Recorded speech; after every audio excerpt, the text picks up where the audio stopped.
Hey, welcome. I'm so happy you're here. I'm Dr. Ariel Hammond, and this is the Enrichment Entrepreneur, a podcast for current and aspiring entrepreneurs who are in the business of helping kids thrive. Back to the Enrichment We're talking Entrepreneur. after-school programs, Ariel, summer camps, tutoring, enrichment, the people and places that show up for kids outside the classroom.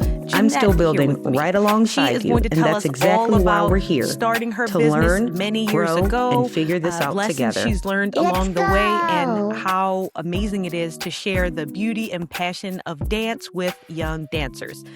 Jeannette, thank you so much for being a guest here with us today. Thank you very much, Ariel. Yeah, so can you tell us a little bit about you and your journey starting your business? I started dancing later than usual. Most kids start dancing when they're little kids. I discovered dancing at age 18. I was in college. I was a English major at the time. And I think I was supposed to be an English professor and go get my MFA somewhere or my doctorate somewhere and teach in a university.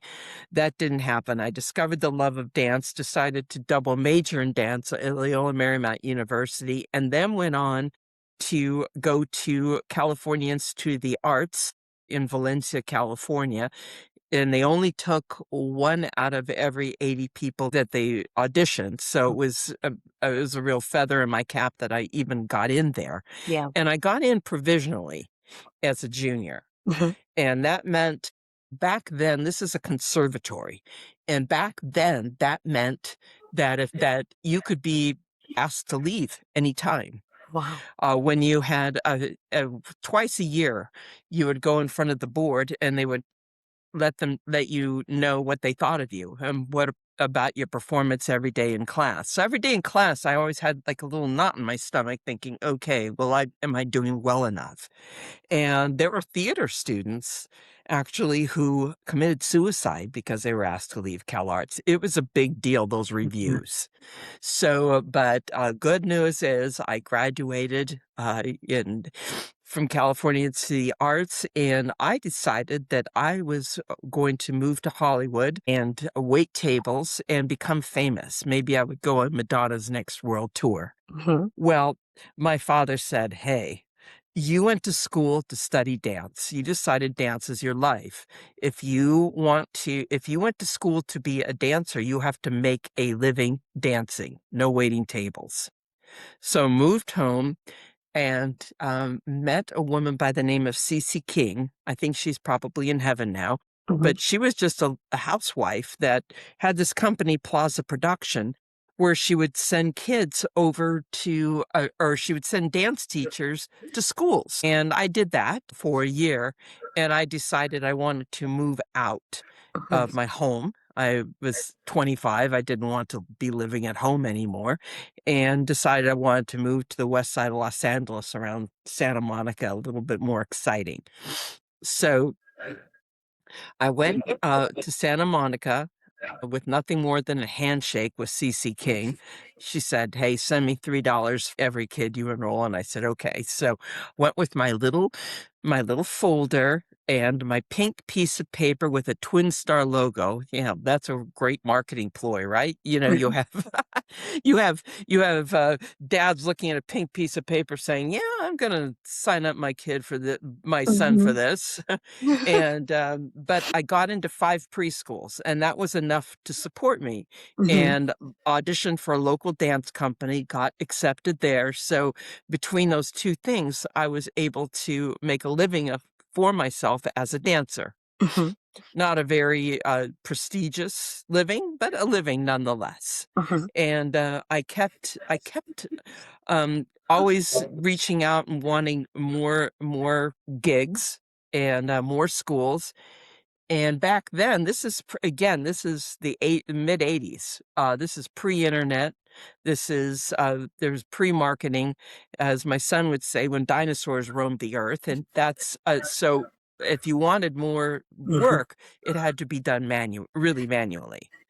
At one point, I hurt my knee very badly. I was going up the 405 freeway, and there was one side for Los Angeles, one side for Santa Monica. The guy going to Santa Monica decided he wanted to go to Los Angeles and cut me off. And so I found out then what it's like when you can't make a living with your body, and that's how you were making a living before. So I got hired on a place that makes cold calls.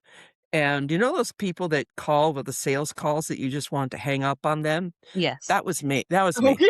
But but I decided, since I have to do this really sort of menial job, Mhm. that I would discover how cold calling really worked. And I developed, and they give you a script. Mhm. And I was actually excelled at the cold calling. And I found out I wrote my own little script, and I decided that I was going to cold call schools. So I would cold call schools whenever I had an opportunity. Mhm. I also worked for Universal Studios. I was a dancing mouse, one of my claims to fame, being a Mm. dancing mouse. But it was a great gig because I was a full-time swing, Where were you a which mouse at? means Where could we see you mousing around? mousing around. I was Mama Mouse. Well, the way that was set up is everybody was in different height categories. And Okay. I was in a height category from Mama Mouse, Papa Mouse, and Gussie Mouseheimer. Mm. And that was from American Tail, that was originally created by Steven Spielberg. Mhm. And I had to know all three of those roles. The full-time swing, for those of you that don't know, the swings actually, as I understand, made more money than the leads on Broadway, because Mm. you had to know your stuff. And I was a little bit older, but I was paid for 4 shows, but only had to do 2 a day, and they would rotate my character. I would be Mama Mouse one day, I would be Gussie Mouseheimer the next day, I would be Papa Mouse the next day, Mhm. and in between, I had a roll of quarters. When I wasn't working there, I'd go with my quarters, and I would call schools. That's how this whole thing started. Wow. Wow. So much from that story. So rich, so much rich context. I think you are the first enrichment entrepreneur that I've talked to who started in this business, before the turn of the millennium, before even the 90s, and to hear just how much like gumption you had to have to pursue those partnerships. It really just highlights how technology has brought us so far and how much easier we do have it relatively. Um, and it's so interesting because in my own business, people have asked me, like, what is your secret to having so many partnerships? Because we have about 75 annual partnerships per year. And this is our 3rd year in business. People say, whoa, you've grown really big. How do you do it? And I say, I get on the phone. I call people. No one wants to call people anymore. And it's so interesting because my team would say, oh, you're really good at it. I'm not good at it. Just someone has to do it. None of us want to do it, but I'm going to do it. If somebody has to pick up the phone, and if it's something you don't want to do, it magically makes it to the bottom of your to-do list and it doesn't get done. And then the next day it doesn't get done. And the next day it doesn't get done. That's what kept happening. And so finally I said, okay, I'll call. I'll just block time each day. And once you get in the routine of just hopping on the phone, you just kind of get in the swing of things and just realizing like the person on the other end, they don't really care. They're at work right now. They're doing their job. Like, it's not that serious. Just talk to them. They want to help you. Just help them help you. And it's really simple. And they might say no and, okay.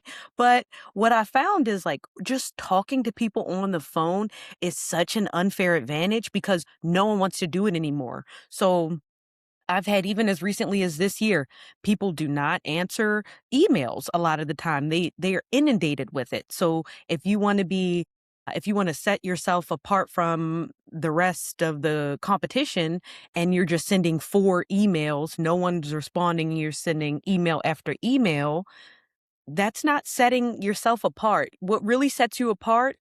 Picking up the phone. And I you don't love even that. yeah, you don't even have to go in person. Like going in person, now that would be above and beyond. But just picking up the phone nowadays it's like the unfair advantage. And to think about it in that perspective of like, yeah, and if you were doing this business in the 80s, that wasn't an unfair advantage. That's what you had to do. And you had to pay money each time you made a phone call. Like, wow. Yes, yes. Yeah. That's correct, and I didn't even have for some of the time, I did not have a cell phone. I just had a little pager. But speaking of going in person, I do that too. Mm-hmm. I actually just came back from a trip to Arizona. I'm in California. I went to Arizona, and I just mapped out I had called and marketed some of these schools, but I just walked in.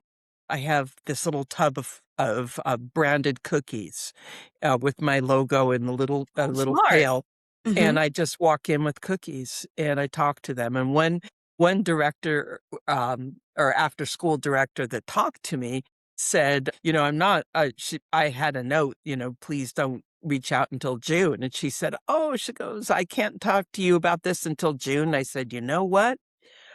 I am not here to sell you anything. I'm Mm-hmm. really just here to say hello and bring you cookies. Yeah. So, but she'll probably remember me. Oh, she will. And then I have a little card in there that has my Mm-hmm. QR code that goes to my website. Yeah, that's so smart. And it's not even a probably will remember you.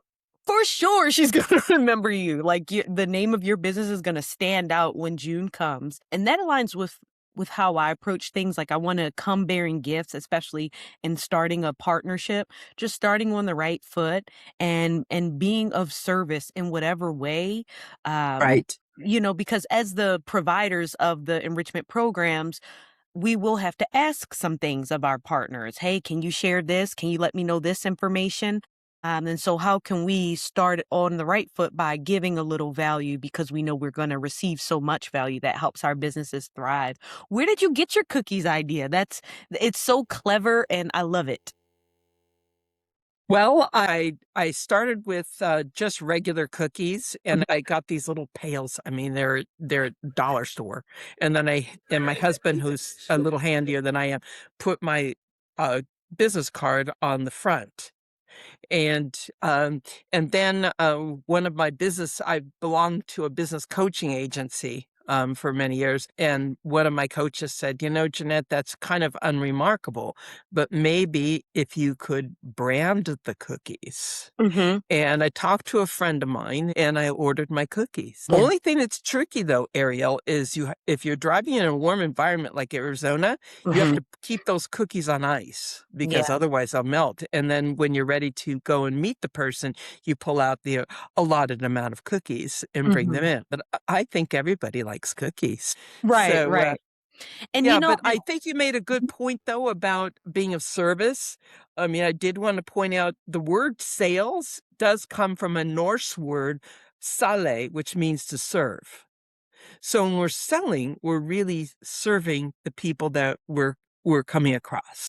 Yeah, if we're doing it correctly, and when Yeah. sales does not feel good, when we're dreading it, then it means we're approaching that dynamic through the lens of what can I take? What value can I extract versus how can this be a mutual exchange at the very least, or best case scenario, how can I be of service to the other party?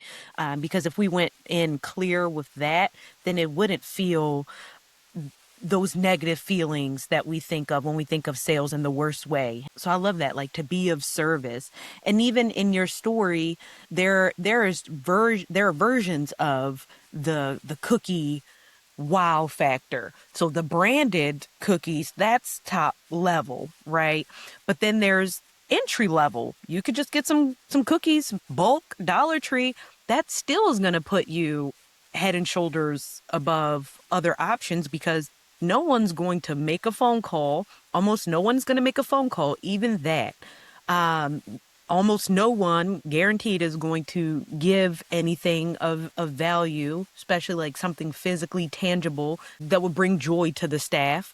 So even if you had, knockoff Oreo cookies, still that would put you head and shoulders. But then branded is like a level even above that. So for those who, may be listening and thinking, I probably can't afford branded cookies yet. Well, Jeanette didn't start off with the branded cookies. She started off with the entry-level cookies, and just start somewhere. And if you can't get that yet, maybe you're trying to get your first partnerships off the ground, then starting off with those phone calls or even going in person.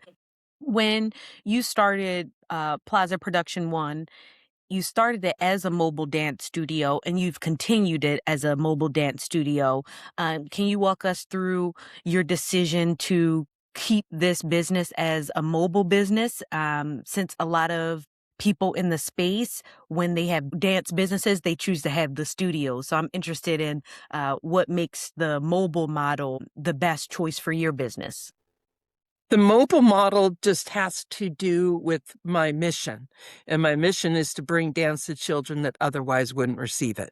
And I was lucky. My father was a physician, and I actually went to ballet class for therapeutic reasons. I was knock-kneed and pigeon-toed and really shy.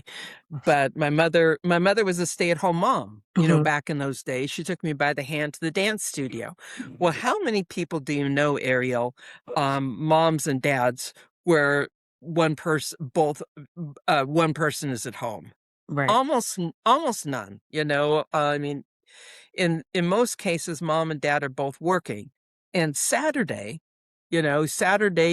usually is, soccer, swim class, Yeah. shopping, grocery shopping, laundry, Yep. all that stuff. And I remember going to the University of Southern California, and I was there under the tutelage of Charles Edmondson, who was one of my first dance teachers. He ran the department over there. Mhm. And I remember going there to teach creative movement, and I would see these gals come from south section of Los Angeles with Mhm. their hair in rollers, and one child would be in my creative movement class, one child would be in violin. I was thinking to myself, when do these women do their grocery shopping?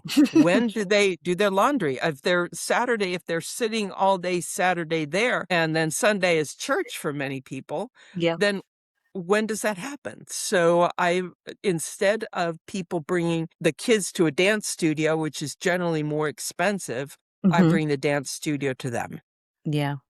You just described my life, my weekends, my week with my Do children. you have kids in soccer?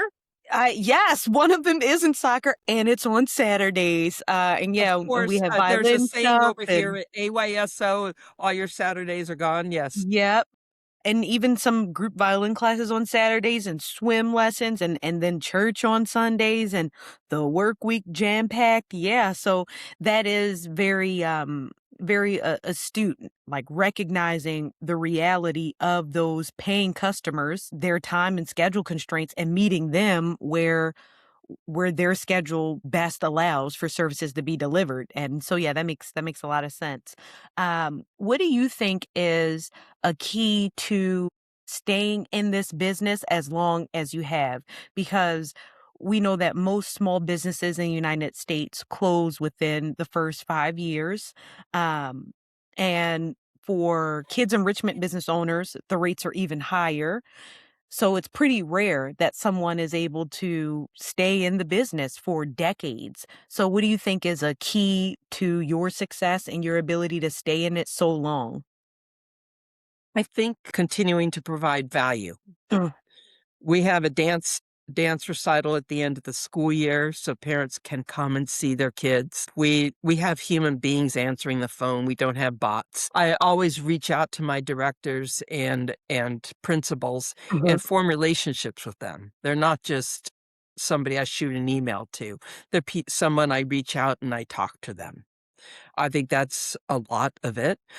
We also give free dance classes when we first start a program. So Mhm. that way the kids can become excited and the school director, and the parents can see what we're about.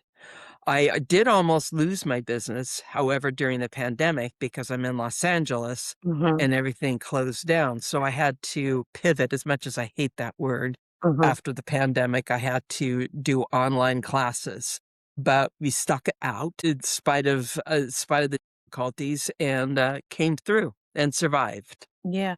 What do you think the key was to that flexibility? I avoided the word you don't like, but The what do you think was the key? flexibility. Yeah, like, how did you navigate that? How did you weather that storm? Because those were unprecedented times. It was very difficult. I fortunately had an assistant who was much more tech savvy than I was. Mhm. And Courtney went through and did, we had 3 Zoom rooms going on at the same time. I think one time we had a Zoom dance camp where people were coming in and out. And Mhm. because parents needed, well, I was just looking around to see how can we serve these families. And right when the pandemic started, I think it was more or less March 14th, 2020, I had a meeting with my staff the next week and said, hey, we are supposed to be at X school at 3 o'clock on Monday. We are going to be there. We're just going to we're going to be doing this online, Mhm. and the parents are going to be receiving it in their home. So that's how we navigated it. I also had to really think outside the box. I did open space dance where I have Mhm. happened to be blessed with a large backyard, and I had kids coming into my backyard and had set up dance programs here and outside, safe distance. They Mhm. could go in through the patio, use a bathroom, and that way they could be outside doing dance. We also hosted them at other people's homes. If Susie wanted to have a group of her kids outside, we could go ahead and do that, bring 5 kids, and then Susie's mom has free dance lessons and all the other kids participate. So we basically just had to think outside the box Mhm. and get through it as best we could. It wasn't easy. Yeah. Quick break. I'm building NROPS, an all-in-one operations platform built specifically for kids enrichment, entrepreneurs, and operators. I built it because I needed it. Go to getenrops.com to learn more and get on the list. Okay, back to the episode. Throughout your answers, I hear a common theme of building relationships and being of service to the community first and foremost. Like, you approach opportunities, people, partnerships, customers through how can I be of service to you? How can I be an advocate of the form of art that is dance and a good Right. steward of dance culture and community? Yes. Even in how you have like a try before you buy approach to your classes, like before there's a transaction that takes place monetarily, first you give value at no cost. What led you to that approach with especially your programs, that try before you buy, being of service first before collecting payment? I think just my heart. Mm. Okay. Just my heart. I think that I would want to, and also I think that it's only reasonable to try before you buy. Yeah. I Hey, that's because also given the nature of dance, just thinking logically, Ariel, Mhm. is you can't have most people want to find out, hey, is Susie going to like it? Yes. And so if you send Susie home with like a little card or piece of paper like this, Mhm. she go, "Oh, mom, I don't know if I really want to do that." Yeah. But if a dance teacher comes and she looks like a fairy princess to the school and she's doing all these really fun, cool moves, and then you Mhm. send her home with a piece of paper, she's saying, "Mommy, really want to go to that." Yeah. That makes sense, and I experienced that, every so often, a parent will reach out and say, "I don't know if my kid's gonna really like it. I really want them to like it. I'm excited for them. Can they try it out?" And we say yes, depending on if the program has space, and we let them know tentatively yes, and they try it out. And I think that's a safe way for the kid to see if they really like it, the parent to see, instead of, well, they purchase it, but then we have to walk it back because the kid doesn't like it, and then a refund has to take place, and it's just like a Right. different motion, unnecessary steps. But I love the option of doing that, like, by default with the structure of your programs, especially, if your programs kind of take people further out of their comfort zone by the nature of them. Like, you have to put yourself out there. It takes a certain level of, like, vulnerability and courage to fully participate. And so recognizing that and holding space for that in the program scheduling and the sales process. Well, also, sometimes we do have to refund. I mean, it happens. I mean, I've Mhm. had parents sign up. I had this one kid, um, who actually he was Russian. He was from Russia, Mhm. and he was a little boy. And, I don't think I ever even saw the kid. Every time he found out the dance teacher was coming, he would run and hide and cry. I Yeah. said "Mrs. Jones here, I don't want your money." I didn't even see I'm not going to even keep the registration fee. The kid was hiding, wasn't Yeah. wasn't a fit. Go Yeah. do baseball or something. Yes, yes, yeah, understand, yeah, those cultural differences, a school I was a principal of, elementary school, had a very large, Ukrainian and Russian, population, Mhm. and, my little Russian kids would never smile, the little boys would never smile, like, in kindergarten, and I would, like, Wow. make it my Yeah. goal to try to get them to smile and laugh because I had never come across, like, little five-year-old boys just, like, super stern, and then Right, so I right. did research. I had to figure out, like, why does this happen? Because it wasn't just, kids from one family, it was, like, a cultural, like, pattern I noticed, and so I did a lot of research and figured out, like, the cultural norm behind that of, like, yeah, they're not just, like, smiling all the time when they don't mean it. If something is, like, authentically funny or something, sure, but it's just not as common, and so I got to understand that. But, yeah, understanding the differences in our kids, and even if we do lead with, try before you buy and those different types of, processes to avoid refunds and things that maybe don't fit a kid's personality, sometimes that still does happen. So, with your business, you talked about like having younger team members and leaning more so on their expertise to help you through COVID. But also, previously, you shared that something that you wanted to share with the enrichment community is around operational excellence and hiring excellence. What advice would you like to share with others in the space as they think about improving the quality of their team, and your relationship with excellence as it comes to hiring and supporting your staff? Great question. I think that it's very important to hire well, and especially with enrichment, because as I tell my staff, childcare, they have to pay for childcare, but the first thing they're going to cut is probably enrichment. One of those first, it's they can sometimes some parents do consider it. It's not food, clothing, shelter, childcare. It doesn't come under that umbrella. So I'm very careful about who I hire. First of all, I pay them well. Mhm. I pay them better than average because I want excellent dance instructors. The only way to have excellent dance instructors is pay more than people pay their other dance instructors.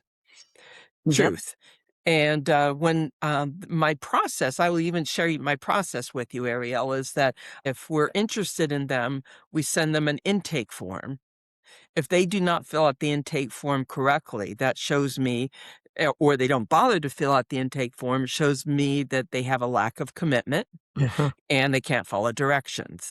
So I don't need to pursue that further. Based on the answers on their intake form, then we schedule an interview. After the interview, they need to do an online audition and they have to have 3 references. So I'm really very thorough. So Mhm. might have several pending gigs out in Arizona, especially for low income schools. Mhm. It's gonna be great. They're going to be paying for it through a grant, which I'm so pleased about because we'll be able to really bring the arts to the kids that wouldn't receive it. But I said, hey, I have to have the schedule now because I have to start hiring now because it takes and plus, everybody has to be live scanned, and I Mhm. pay for that, even if it's a substitute. That's something I feel very strongly about. Either live scanned or depending on where you are, Arizona fingerprint card, what have you, in your state, you have to have a background check.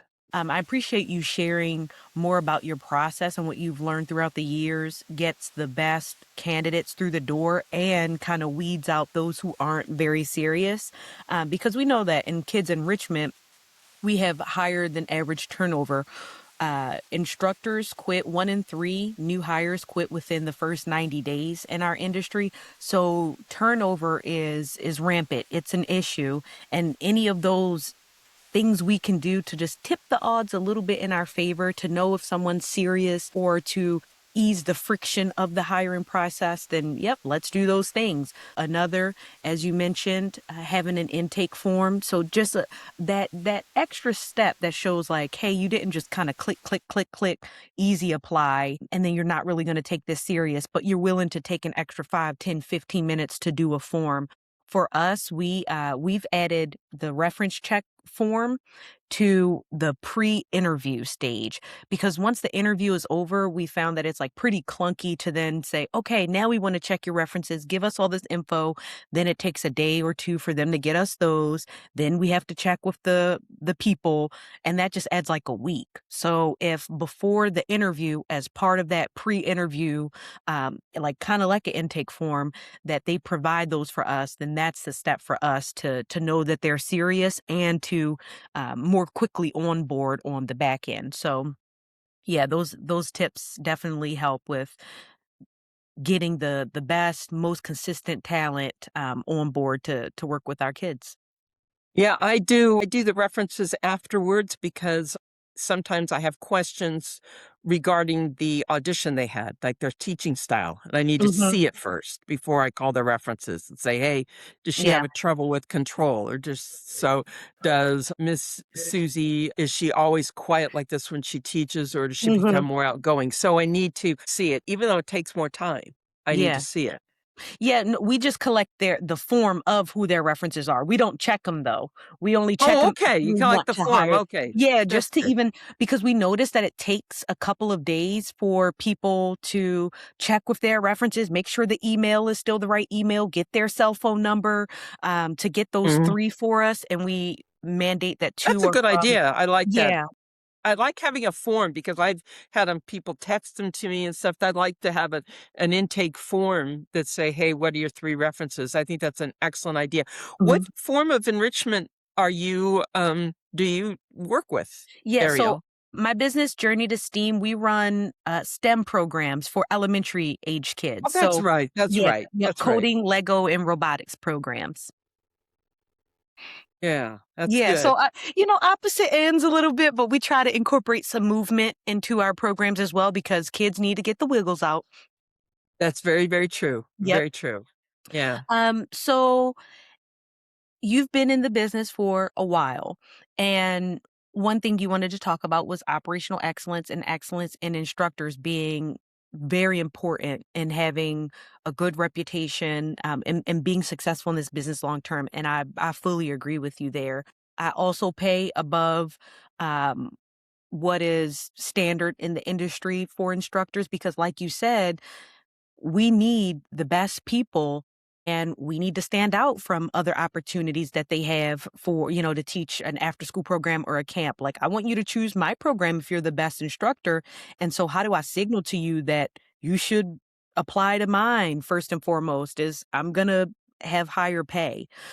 So exactly. We really put the odds in our favor by doing that in the first place.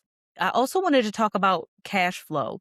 So you've noticed that cash flow is a hard part about running this kind of business. What are some things you've done throughout the years to even out cash flow, or to build systems and effectiveness in this area? One thing that helps with cash flow is just to keep the cash flowing. I know that sounds Can you say very it again? obvious. I need to hear that again. Amen. Yeah, because Right. The you cash know, needs to when flow. Yes. cash needs to flow, and Mhm. it's a little challenging. I did have some challenges with this in Arizona in particular this year, Mhm. because we start everything in January for an 8-week program, but we might Yeah. not get paid until March Mhm. because schools only do checks. They don't pay online. Yep. So, And meanwhile, however, I'm paying my administrative staff weekly. I am Yes. paying my dance teachers bi-monthly. I'm in California. Everybody's an employee, Mm-hmm. blah, blah, blah, blah, blah. So what I did is I'm also create programs that renew monthly. So there's a fresh new influx of cash that comes in every month, as opposed to every 6 or 8 weeks. So Mm-hmm. and it's still an ongoing challenge, but it's become better because I've added more monthly classes. Yeah. Yeah.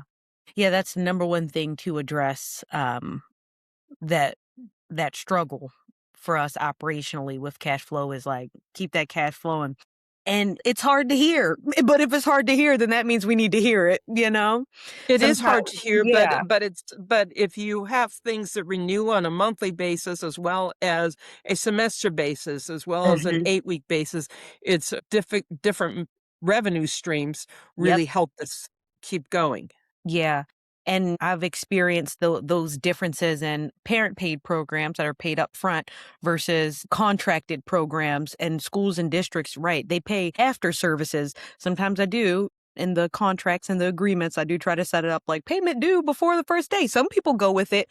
Some say we don't do that, but I always try. We can always try. And I would say I have like a 50% success rate with getting payment for services on the front end because we have to pay our instructors and many of those costs are incurred for us before the first day of the program and during the duration of the program. So after the program, we're kind of like fronting all of the money and resources there. So Well, parents actually always, if it's parent paid, they always pay us um, when the up program front. starts. So as we come to the end of our time together, um, what piece of advice would you like to share with our peers in this space? Make sure your program is of value, of service, and put yourself in the shoes of the people that you're serving, which would be the children and the parents, as well as the school administrators. And always, always communicate. Yes. Oh, that is a good one. That is such a good one. I come across that a lot of times. I'll think about like, oh, an administrator isn't responding. And then I have a flashback of like, yeah, remember 8 years ago when you were the principal and you didn't respond? Like, Right, like right. because I was So you know what it feels like. That's great, Ariel. yeah, That's or like great. You remember know what when you were that teacher and you didn't want after school program in your classroom because they left things like untidy. Remember when you did that? So like I will have those moments often. Yeah, it's so important to step outside of our perspective and consider from the kids' perspective. What might they be experiencing from the parents' perspective, from the partner's perspective, from the principal's perspective. So yeah, that is very accurate advice in my experience. So, Jeannette, if people want to learn more about Plaza Production One Mobile Dance Studio, or they want to follow your journey or get into contact with you, where should they go to learn more? please go onto my website at Plaza Production One, and that's spelled out ONE.com. Again, it's Plaza Production One.com. All right, and we will have that link in the show notes. Thank you, Jeannette. I really appreciate your time today, and I'm sure our audience got so much value from this conversation as I surely did. And thank you for being just a shining example in our industry of what it is to be leading from a place of providing value, to be a good steward of the programs that we are entrusted in bringing to children in our community, and just leaving with love and leading from our hearts. Like it's just such a beautiful story, and I think we can all really benefit from that reminder for sure. So thank you so much, Jeannette. And you can follow Plaza Production One Mobile Dance Studio in the show notes. Follow the link and you can learn more about Jeannette and her amazing programs. Thank you all. See you next time. It was All my right. pleasure. Thank you. Yeah, Bye-bye. thank you so much, Jeannette. And one more thing, remember I'm building NROPS, finally, an all-in-one platform built specifically for kids enrichment, entrepreneurs, and operators. We're talking everything all in the same place. Finally, from scheduling to instructor management to partner and parent communication to onboarding and registration, all of it. I built it because We need it. So go to getinreps.com to get on the list. See you next episode. And that's a wrap. Know someone who needs to hear this episode? Share it, because sharing is caring. If this episode earned it, give us all the stars in a review on whatever platform you're listening on, because it helps other enrichment entrepreneurs find this show. Until next time, keep learning, keep building.